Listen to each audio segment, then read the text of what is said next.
This is Night Train, and you are indeed listening to SoulPatrol.net radio via the brand new Soul Patrol Digest magazine. Want to welcome you aboard. We've got a special broadcast here, and as you might have guessed, it's going to be featuring two of the mighty members of the Temptations. What we've got is a special interview provided to us by Miss Gina Ruffin, wife of David Ruffin. It's an interview featuring David Ruffin and Eddie Kendricks. It's the very last interview that the late, great David Ruffin did, and it comes to us courtesy of an unknown DJ in the UK, and I don't know who he is. Some of y'all probably do. If you do, certainly write to me and let me know what the DJ's name is. David Ruffin, Eddie Kendricks, two of our legends, speaking in their own voices. So you get to hear what they have to say about the music scene and about where they thought they were going at that point in time, in 1991, when this interview was conducted. So you'll hear them talking. You'll also hear some of the music that they created both as solo artists and while they were members of the Temptations. So we want to thank our good friends at Universal for allowing us to stream that music as well. So take a listen. Stick with us till the very end, because at the very end I got something special for you about David Ruffin that you are not going to want to miss. So stay tuned and enjoy a piece of history from the mighty Temptations.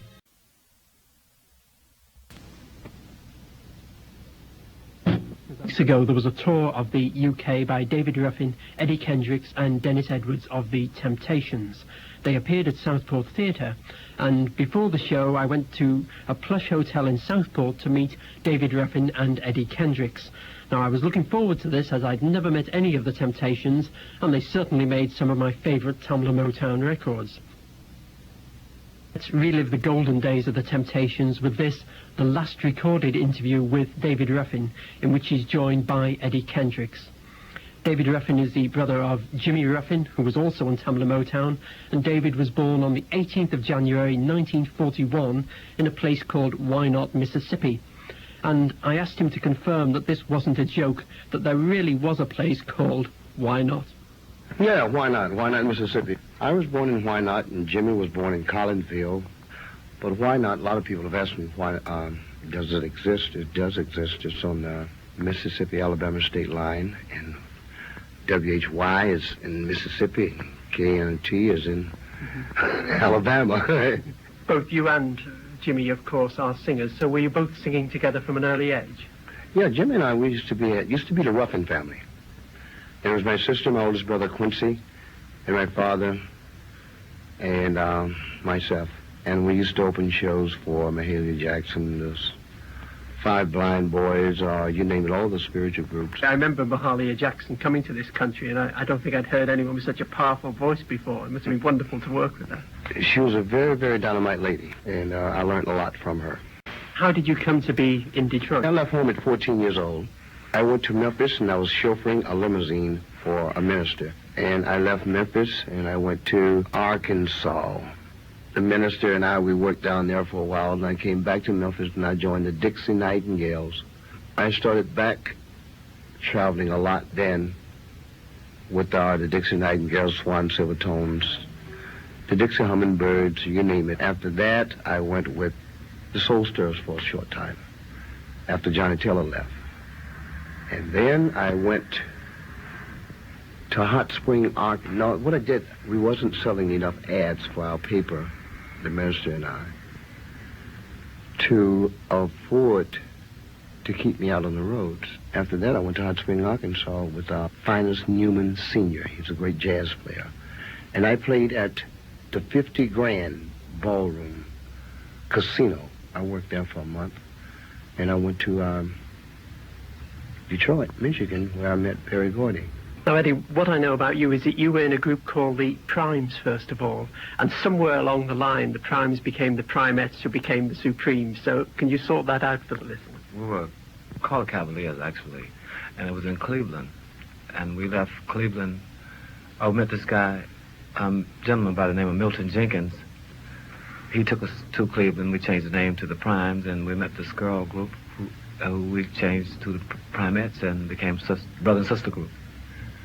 And that group included Diana Ross? Yes, and it's, Mary Wilson and Florence Ballard and Barbara.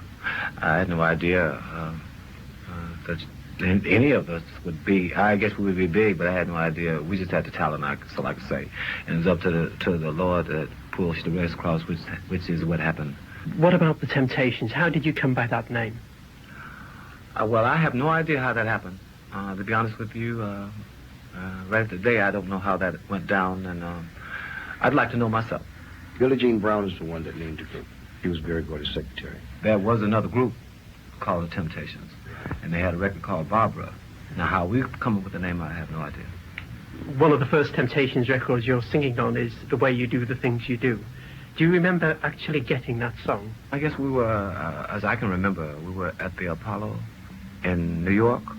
That's all I remember, Smokey bringing us the song, Ronnie White and Bobby Rogers and Pete Moore. We just had the talent enough to sing it, and we thought it was a good record, and with our voices and things, it just made it happen. Oh, David, you're singing the lead vocal on My Girl. Smokey Robinson wrote this remarkable song, My Girl. Why didn't he keep it for himself? Everybody had a song to sing, so he said he was going to write a song for me. And My Girl, what came out, I suppose. And then he had My Baby, Till I Lost My Baby. The arrangement of My Girl is remarkable, particularly that middle bit where you're just sort of harmonizing and then you come in with the ooh, as it were. Yeah. Yeah. How did all that, did that come about spontaneously in the studio, or did you really work it out? It was very much spontaneously, because my mind was telling me to say one thing, and my voice just, I couldn't think of the words, and I just put the ooh in it.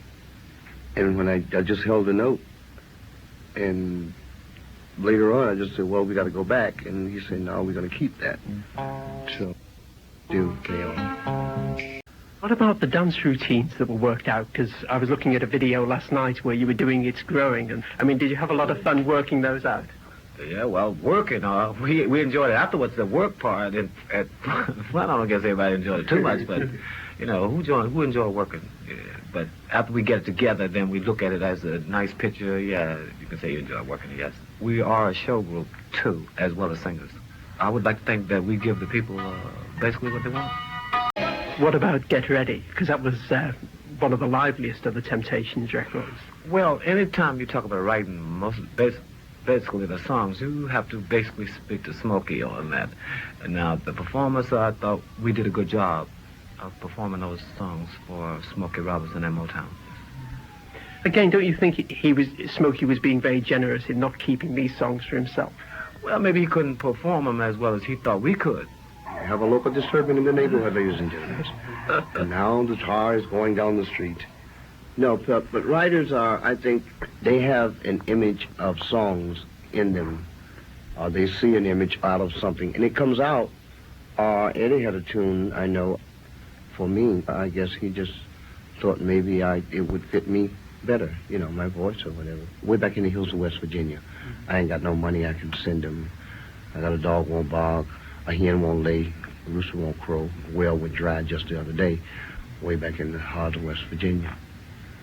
Very good song.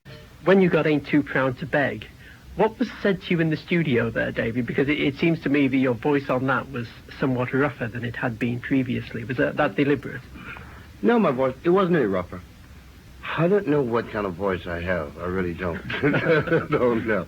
You just sang it the normal way, if you write a song and you tell me how you want it, basically, you know, the sound or the melody, if you want it soft, or if you want it hard, or you want it churchy, or you want it, you know. And basically, it's just a feeling that I get for a song. I can't possibly sing it probably the way that you would want me to if you wrote a song, but I'll try and get it as close as possible as I can. And then I'll go back and try to do one track, at least my way. And that way you'll have a little bit more to put together in your mastering, your mixing. Yeah. When I had Jimmy on the show, he was saying that he recorded Beauty is Skin Deep first, but his version didn't come out. And then it was recorded by you in the Temptations. Did you have any qualms about taking your brother's song? Well, it wasn't in the stage of taking songs. Record companies played a few tricks with you. After I left the group, the Temps, I did a lot of demos for a lot of people. Initially, I would be thinking that I'm cutting this for an album. And later on, I would be riding down, 7 miles somewhere, and I would hear it. Those things happen. God works in mysterious ways. And if you do something, and if he gives you something to use, and you don't use it to your upright ability, he'll take it away. But he also means that don't let anybody misuse it. It hurts when those things happen, but I just throw them aside and keep on heading in the right direction. Sometimes you have to take the low road, but it doesn't mean that the low road is not taking you where you're going. Because whoever wants to get to the mountaintop the fastest, I don't particularly ever want to get to the mountaintop. You both mentioned the good Lord while I've been talking to you. Isn't it surprising that the Temptations never did a gospel album? We did many gospel songs. I know you want to leave me, but I refuse to let you go. If I have to beg, plead for your sympathy, I don't mind, because you mean that much to me. So you take that every baby, a love, a girl away from the song, and you'll have a spiritual song. Get ready, because here I come. The Lord's all right with me. Loneliness made you realize there's the Lord you need. There's you that I need. You take the babies away, and you got a spiritual song. It's just a message that the song gives, commercial-wise, and for marketing and merchandising the record in pop field. You say girl or baby or I love you. But you can say take the girl or the baby and the darlings out, and you'll have a spiritual song. Every song is the truth. Yeah. Be it whatever it is, which way it looks to another person, it is written about something, and it is the truth. And all gospel is only the truth. But the general public hearing them would I'll never be hear in it. trouble. It's so many things. It's just my imagination, But the general public hearing these songs would never hear them in that way, though, would they? They don't hear them in that way because they're not written in that particular term. But they are the truth. Or they are a truth about something that happened somewhere. Yeah. It actually happened. We didn't sing songs about fiction, and that is when it's become when it's not the truth. Yeah, right. Why did you leave the Temptations? Why did I leave the Temptation? Because in every man's life there comes a time when he has to step out and take forth his own destiny. At that time, I suppose the will of God and the will of my surroundings, that was my destiny for me to step out and try and do the things that what Michael Jackson was doing later on, which was recording by myself or recording with the group, being able to produce, being able to write, being able to fluently exercise all the talents that you have as an artist. And at that time, there were certain people that were held back because it has to be, God said, the things, anything that beneath you or anything trying to pull you down has to be beneath you. Doesn't matter what it is, but I will be lifted up. And I'm so glad I'm very close, still close to him, because other than that, I would have been perished now by now. Shortly after David left the Temptations really changed their tack, didn't they? You had a different style. We didn't really have to go with Cloud 9 after we found the talents of Dennis, but at that time it was a producer's idea, so we went with it. Were you very much inspired by Sly and the Family Stone in coming up with those sort of very much social consciousness type of records? That was the producer. He changed everything around to where he wanted to sound.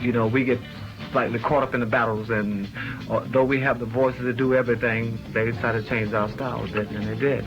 And we had to go along with the program, so we did, and it's come out all right.